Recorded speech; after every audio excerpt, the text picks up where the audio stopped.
आज के वीडियो में हम समझने वाले हैं कि क्या विवादित संपत्ति बेची जा सकती है।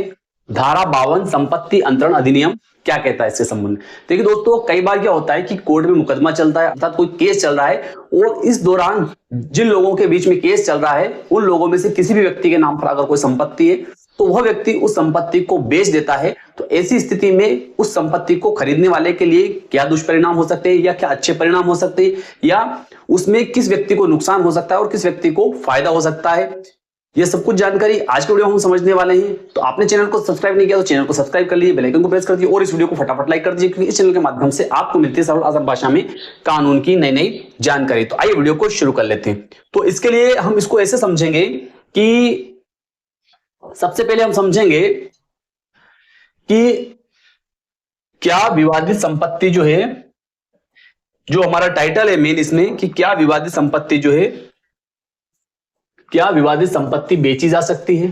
तो इसका संक्षिप्त इसका उत्तर है विवादित संपत्ति, जिसको कहा जाता है डिस्प्यूटेड प्रॉपर्टी जो है को बेचना कानूनी रूप से संभव तो है। क्या है? संभव तो है, लेकिन इसके आगे जो है, लेकिन यह अत्यंत जोखिम भरा होता है और कई बार अवैध भी ठहराया जा सकता है। तो कैसे ठहराया जा सकता है इसको अवैध, उसको भी हम आगे समझेंगे। तो यहां पर आया है कि विवादित संपत्ति का अर्थ क्या है। विवादित संपत्ति का अर्थ सबसे पहले हमें समझना जरूरी है कि विवादित संपत्ति आखिरकार कहा किसे जाता है। ठीक है, तो विवादित संपत्ति जो है, विवादित संपत्ति वह संपत्ति होती है जिस पर दो या अधिक पक्षों के बीच स्वामित्व, कब्जा या अधिकार को लेकर मामला न्यायालय में चल रहा है। कैसे कि जैसे मान लेते हैं कि यहां पर कोई ये संपत्ति है, ठीक है, ये संपत्ति है, ये खेत है एक, और इस खेत के संबंध में ए व्यक्ति कहता है कि यह खेत मेरा है, ठीक है, बी व्यक्ति कहता है कि यह खेत मेरा है। दोनों के बीच में कोई विवाद चलता है, ठीक है। अब इस खेत पर जो है ए का कब्जा है और ये खेत जो है यह बी के नाम पर है, ठीक है, इस व्यक्ति के नाम पर है और इसका कब्जा है। तो इन दोनों के बीच में न्यायालय में केस चलता है। कहां पर चलता है? न्यायालय में, न्यायालय के समक्ष जो है केस चल रहा है। तो ऐसी स्थिति में वह संपत्ति जो है वह क्या कहलाएगी? विवादित संपत्ति कहलाएगी। आगे हम समझेंगे इसमें कि क्या ऐसी संपत्ति बेची जा सकती है। ठीक है, हमारा मूल टॉपिक जो है, मूल विषय जो है वह है कि क्या ऐसी संपत्ति बेची जा सकती है। तो कानून में सीधा प्रतिबंध नहीं है। क्या है? कानून में इस संबंध में सीधा प्रतिबंध नहीं है कि ऐसी संपत्ति नहीं बेची जा सकती, कि विवादित संपत्ति बेची नहीं जा सकती, ठीक है। परंतु ऐसी बिक्री का कानूनी प्रभाव न्यायालय के निर्णय पर निर्भर करता है। कैसे निर्भर करता है? कि जैसे हम समझ रहे थे कि यह संपत्ति है, ठीक है, यह खेत है और इस खेत के संबंध में जो है दो लोगों के बीच में, जैसे ए और बी के बीच में विवाद चल रहा है। ये व्यक्ति, इसका कब्जा है और ये व्यक्ति जो है इसके नाम से है, ठीक है, इसके नाम से है और इसका कब्जा है। अब इस व्यक्ति ने कब्जे के आधार पर कहां पर? न्यायालय के समक्ष जो है दावा पेश किया है। अब दावा उस ए ने पेश किया, किसके खिलाफ? बी के खिलाफ पेश किया है। अब अगर ये बी जो है अपने नाम के आधार पर इस संपत्ति को किसी सी व्यक्ति को बेच देता है, किसको बेच देता है? सी को बेच देता है, और कोर्ट का फैसला आता है कि यह व्यक्ति जो है, कोर्ट ने फैसला दिया कि यह व्यक्ति, ए व्यक्ति जो है इस जमीन का कब्जे के आधार पर मालिक है, ठीक है। तो ऐसी स्थिति में केस के चलने के दौरान अगर इस बी ने इस संपत्ति को सी को बेचा है तो वह संपत्ति जो है सीधे सीधे किसके नाम पर हो जाएगी? ए के नाम पर हो जाएगी। अर्थात ऐसी बिक्री का कानूनी प्रभाव न्यायालय के निर्णय पर निर्भर करता है, ठीक है। अगर किसी व्यक्ति ने बेच दी है, विवाद चल रहा है, उसके दौरान अगर किसी व्यक्ति ने वो संपत्ति बेच दी है तो ऐसी स्थिति में उसका जो प्रभाव रहेगा, उस बिक्री का प्रभाव जो रहेगा, वो न्यायालय के निर्णय पर निर्भर करेगा। अर्थात जैसे इस व्यक्ति ने, किसने? इस बी ने इस सी को संपत्ति बेच दी, तो जैसे कानून के अनुसार जो न्यायालय ने फैसला दिया है उसके अनुसार संपत्ति जो वास्तव में किसकी मानी जाएगी? इस ए की मानी जाएगी। और ऐसी स्थिति में इस बी ने जो ये अंतरण किया है किसको? सी को, वह अवैध माना जाएगा। इसको और आगे हम विस्तार से समझ लेते हैं। इसमें आया है कि जैसे यदि मामला चल रहा है, ठीक है, और संपत्ति लीज पेंडेंस विवादाधीन, ठीक है, कौन सी संपत्ति विवादाधीन है, तो धारा 52, कौन सी धारा 52 संपत्ति अंतरण अधिनियम 1882 ट्रांसफर ऑफ प्रॉपर्टी एक्ट 1882, ठीक है, लागू होती है। क्या होती है, यदि मामला चल रहा है तो जैसा कि मैंने पहले बताया, अगर कोई केस चल रहा हो संपत्ति के संबंध में और उस दौरान अगर कोई व्यक्ति जो है उस संपत्ति को अंतरित करता है तो वहां पर क्या होता है, धारा 52 लागू होगी। कौन सी एक्ट की, संपत्ति अंतरण अधिनियम की, टीपी एक्ट की, ठीक है, ट्रांसफर ऑफ प्रॉपर्टी एक्ट की। इस धारा के अनुसार जब कोई संपत्ति न्यायालय में विवादाधीन है अर्थात विवादित है, तब उसके स्वामित्व का अंतरण, ठीक है, जैसा हमने पहले समझा था, स्वामित्व का अंतरण सेल अर्थात बिक्री के माध्यम से, गिफ्ट अर्थात दान के माध्यम से, लीज अर्थात पट्टे या आदि अन्य रूप से न्यायालय के निर्णय से प्रभावित रहेगा। जैसा हमने पहले हम समझ चुके कि अगर कोई व्यक्ति जो है दो पक्षों के बीच में कोई मामला चल रहा है कोर्ट में और उस दौरान अगर कोई व्यक्ति जो है उस संपत्ति को किसी भी रूप में, जैसे सेल अर्थात बिक्री के रूप में, गिफ्ट अर्थात दान के रूप में, लीज अर्थात पट्टे के रूप में अंतरित कर देता है, तो न्यायालय के निर्णय से वह अंतरण जो है वह प्रभावित रहेगा, अर्थात जैसा न्यायालय का फैसला आएगा इस तरीके से वह संपत्ति उस व्यक्ति को प्राप्त हो जाएगी। आगे हम इसको और समझ लेते हैं, धारा 52, ठीक है, इसमें आया है धारा 52 में ही, धारा 52 संपत्ति अंतरण अधिनियम के अनुसार जब कोई मुकदमा किसी संपत्ति से संबंधित अधिकार के विषय में लंबित है, किसके संबंध में, अधिकार के संबंध में लंबित है, तो बिना न्यायालय की अनुमति के उस संपत्ति का स्थानांतरण अर्थात अंतरण किसी तीसरे व्यक्ति को नहीं किया जा सकता है, ताकि न्यायालय के निर्णय को प्रभावित न किया जा सके। इसका मतलब ये है कि धारा 52 जो है वह इसलिए बनाई है ताकि अगर क्या होता है कि जैसे मान लेते हैं कि ये संपत्ति है, ठीक है, ये संपत्ति है, यह खेत है, ए का कब्जा है इस पर, किसका, ए का कब्जा है, बी के नाम से है, ठीक है।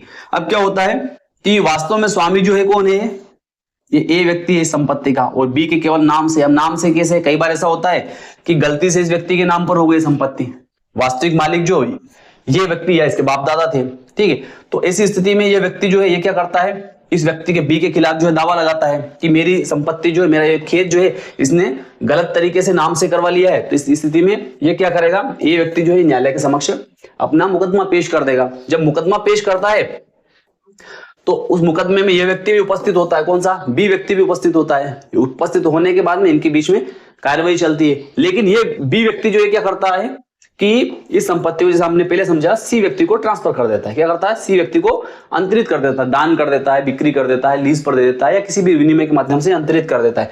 तो ऐसी स्थिति में इसीलिए धारा 52 बनाई गई है। धारा 52 जो इसलिए बनाई गई है कि ये व्यक्ति जो है, ठीक है, ये व्यक्ति जो है ये उस मुकदमे के माध्यम से उस संपत्ति को वापस से प्राप्त कर सके। और अगर ये धारा 52 नहीं होगी तो ऐसी स्थिति में क्या होगा कि ये व्यक्ति जो है इस संपत्ति को जो है अंतरण करने के बाद में ये बता देगा, और ये व्यक्ति जो इस संपत्ति को प्राप्त करने के बाद में बता देगा कि मैं तो सद्भावी क्रेता हूं, ठीक है। तो इसलिए धारा 52 में दिया गया है कि कोई भी व्यक्ति जो है अगर विवाद चल रहा है तो ऐसी स्थिति में किसी संपत्ति को अंतरित नहीं कर सकता है, ठीक है।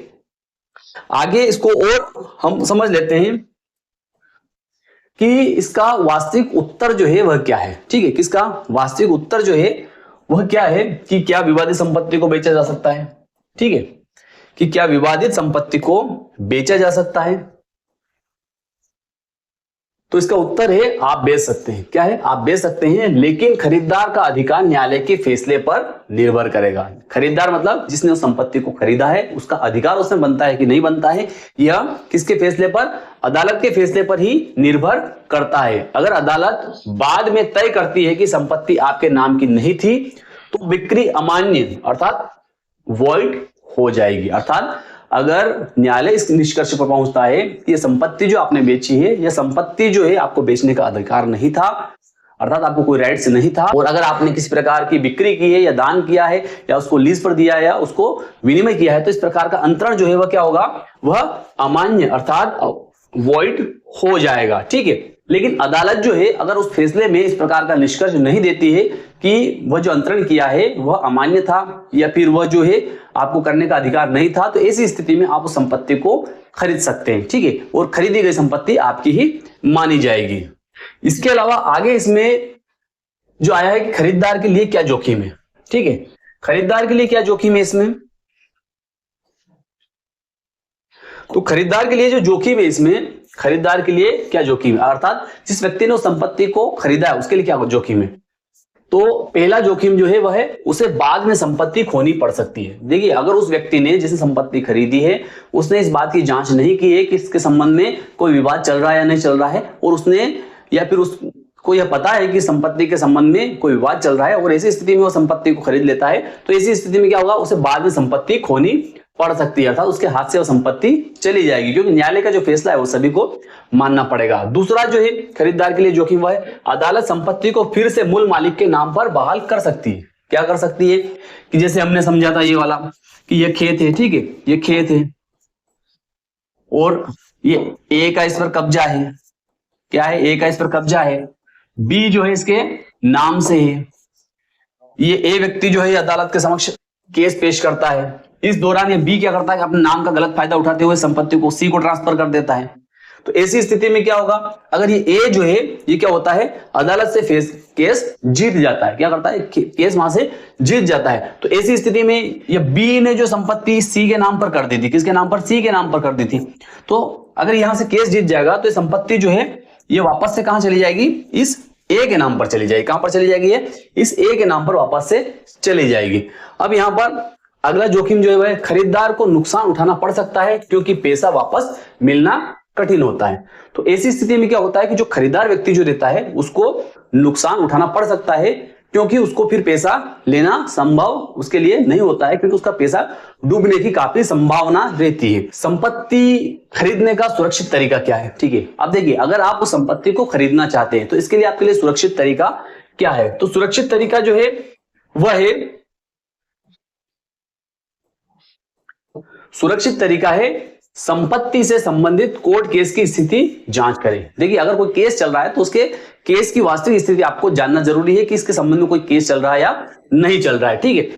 अगला है, यदि मुकदमा चल रहा है तो बिक्री न्यायालय की अनुमति से या सभी पक्षों की सहमति से ही करें, अर्थात दो पक्षों के बीच में, जैसे ए और बी के बीच में किसी खेत को लेकर मुकदमा चल रहा है, ए और बी के बीच में कोई मुकदमा चल रहा है, तो उस संपत्ति को आप दोनों की सहमति से खरीदें। जैसे ये कोई सी नाम का व्यक्ति खरीदता है, तो इस सी नाम के व्यक्ति को इस ए की और इस बी की दोनों की सहमति से इस संपत्ति को खरीदना चाहिए, ताकि उसमें क्या होगा कि कल से जाकर ये दोनों लोगों ने सहमति दी है तो आगे भविष्य में जाकर कोई व्यक्ति इसमें जो है किसी प्रकार की कोई आपत्ति व्यक्त नहीं कर सकता है। अगला इसमें आया है कि अनुबंध में स्पष्ट लिखें कि संपत्ति विवादाधीन है। तो उस रजिस्ट्री में, उस विक्रय पत्र में या उस जो अंतरण का जो लेख हुआ है उसमें आपको स्पष्ट लिखना चाहिए कि संपत्ति जो है विवादाधीन है। क्या है, विवादाधीन है। तो इसलिए अगर ये संपत्ति जो है इसको बेचने का अधिकार जो विक्रेता है उसको अगर भविष्य में कोर्ट नहीं मानती है, तो ऐसी स्थिति में विक्रेता जो है उसको, क्रेता को संपूर्ण राशि जो है वह अदा करनी पड़ेगी, ठीक है। तो इस प्रकार का उसमें लिखना चाहिए विक्रय पत्र में या फिर अनुबंध में। इसके अलावा आगे निष्कर्ष जो है वह यह है, इसका अंत में इसका जो निष्कर्ष आया है वह यह है कि विवादित संपत्ति को बेचना कानूनी रूप से संभव है। क्या है, अंत में इसका निष्कर्ष है कि क्या विवादित संपत्ति बेची जा सकती है। तो इसका निष्कर्ष है कि विवादित संपत्ति को बेचना कानूनी रूप से संभव है, लेकिन अदालत का निर्णय अंतिम होगा, इसलिए ऐसी बिक्री सुरक्षित नहीं मानी जाती है। तो यहां पर कुल मिलाकर सारांश यह है कि संपत्ति तो आप खरीद सकते हैं, लेकिन कोर्ट का फैसला जो होगा उस फैसले के मुताबिक वह संपत्ति उसी व्यक्ति को प्राप्त होगी जिसको कोर्ट उसका मालिक मानती है। तो दी गई जानकारी आपको अच्छी लगी होगी, अच्छी लगी तो इस वीडियो को लाइक कर दीजिए, अधिक से अधिक लोगों को शेयर कर दीजिए। फिर मिलते हैं अगले वीडियो में, तब तक के लिए जय हिंद जय भारत।